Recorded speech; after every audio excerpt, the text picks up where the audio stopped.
आश्रम में अभी तक स्त्रियों को प्रवेश नहीं दिया गया था और उस आश्रम की प्रसिद्धि बहुत थी कि यहाँ पर जो आता है बदल कर लौटता है, उसका जीवन एकदम कुछ से कुछ हो जाता है, रोशनी से भर जाता है, जीवन का मार्ग पता लग जाता है, अल्टीमेट गोल पता लग जाता है। तो इस तरह की साधना और शिक्षाएं वहाँ में रहने वाले जो सन्यासी थे, जो बड़े गुरु जी थे, दिया करते थे, उनकी बड़ी प्रसिद्धि थी। इन स्त्रियों की भी इच्छा हुई है, अलग अलग स्थान से आई थी, लेकिन उन्होंने संकल्प किया कि हम इनका ये प्रतिबंध तोड़वा कर इस आश्रम में प्रवेश पाएंगे।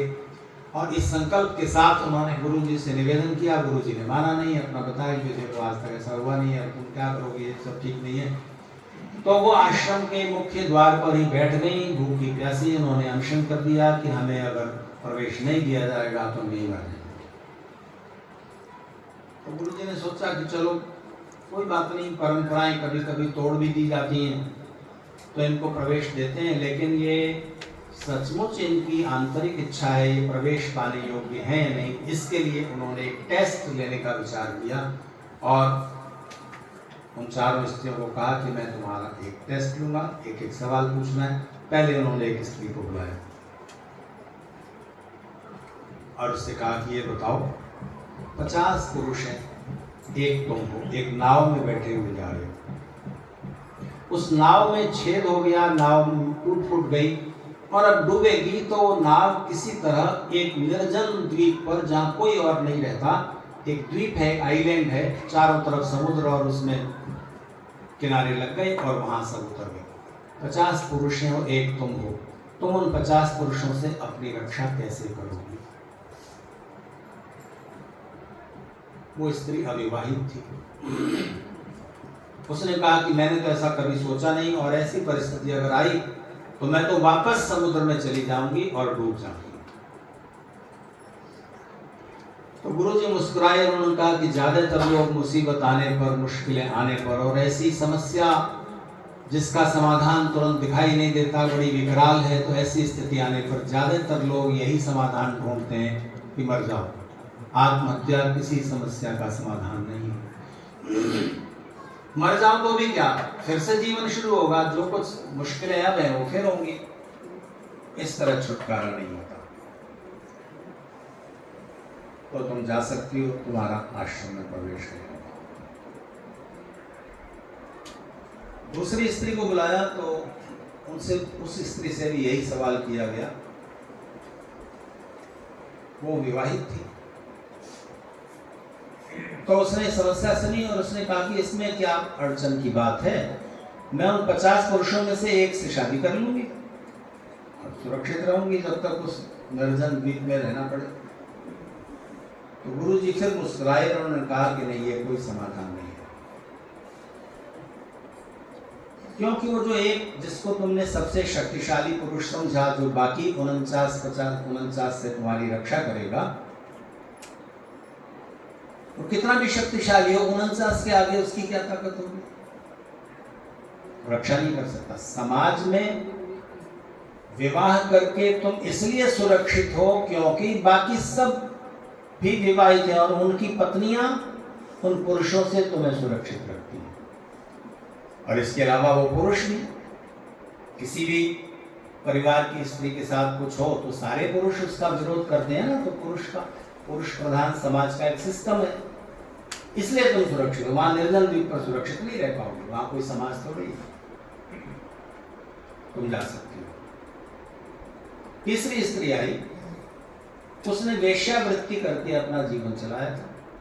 उसके सामने जब समस्या रखी तो वो हंसने लगी और उसने कहा कि ये बात तो समझ में आती है कि नाव है, टूट गई, समुद्र है, निर्जन द्वीप है, 50 पुरुष हैं, ये तो ठीक बात समझ में आ रही है, लेकिन इसमें समस्या क्या है?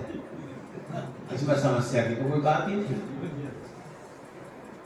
गुरु जी बोले तुम भी जा सकती हो, तुम्हारा इस आश्रम में तुम्हें कोई जरूरत ही नहीं है। चौथी स्त्री बुलाई गई, उसके सामने समस्या रखी गई, तो उसने हाथ जोड़कर कहा, गुरु जी मैं बिल्कुल अनजान हूं, मुझे कुछ नहीं पता, आप ही मार्ग बताएं।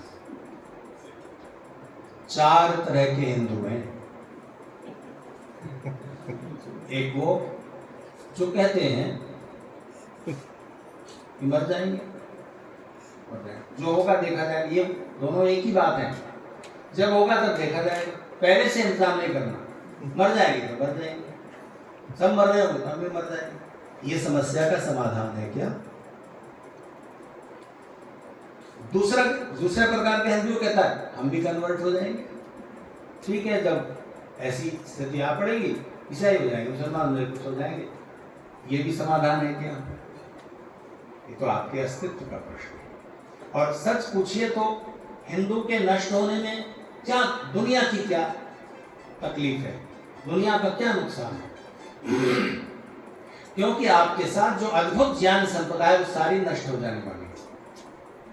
कभी तो समझेंगे वो लोग भी कि वास्तव में जीवन क्या है और जीवन की वास्तविकताएं क्या है। वो तो अभी इल्यूजन में और माइथोलॉजी में जी रहे हैं। बहुत सारे हिंदू ऐसे में उनका समस्या क्या है? कुछ नहीं। तो समाधान तो इसमें है ना कि आप अपने अस्तित्व को समझें और जो चारों तरफ षड्यंत्र हो रहा है उसको समझें।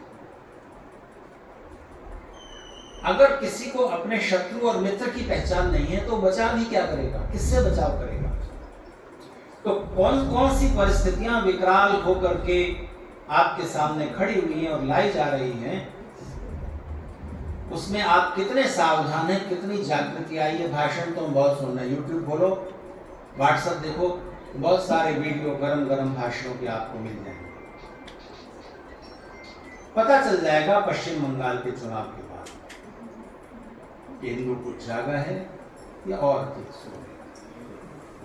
तो हम सारी दुनिया को आर्य बनाएं, सारी दुनिया को भारत की सभ्यता के बीच लाएं। इससे पहले जरूरी है कि अपने बच्चों को अपनी विचारधारा से जोड़ दीजिए। कुछ तो आपको करना पड़ेगा, क्योंकि हमारी नई पीढ़ी के बच्चे उस स्थिति में आ गए जो हंसते हैं कि इसमें समस्या क्या है, जिनको पता ही नहीं है धर्म का अधर्म का विचार, कुछ उन्हें मालूम ही नहीं है अपनी संस्कृति, अपना इतिहास, कुछ जब उन्हें बताया ही नहीं गया, इसमें उनका दोष नहीं है। हमारे हरीश आर्य जी बहुत सोचते हैं कि क्या किया जाए और बहुत सारी योजनाएं भी उनके मन में आती हैं। मुझसे और इसी तरह जो लोग सामाजिक स्थितियों पर विचार करते रहते हैं उनसे वो परामर्श भी लेते हैं। अभी उन्होंने एक अनूठा प्रयोग, मुझे आपने तो नहीं बताया, किसी ने बताया, कुछ अनूठा प्रयोग आपने सोचा है कि युवा पीढ़ी को किस तरह जोड़ा जाए। तो अगर वो प्रयोग गलत भी साबित हो तो भी वो प्रयोग ठीक है। आप मतलब समझे मेरा? थॉमस अल्वा एडिसन ने बल्ब का आविष्कार करने में कितने असफल प्रयोग किए। तो कुछ न करने और हाथ पर हाथ रखे बैठे रहने और सोचते रहने से क्या होगा, क्या कोई कुछ नहीं कर रहा, खुद कुछ करके देखें। वो नहीं तो फिर दूसरा प्रयोग करेंगे कि शायद इस तरह से युवा हमारे साथ आए और बात सुने। तो एक अंतहीन भटकन का शिकार मत होने दीजिए अपनी युवा पीढ़ी को, क्योंकि पुत्र पुत्री का मतलब होता है जो अपने माता पिता को दुख से मुक्ति दिलाए।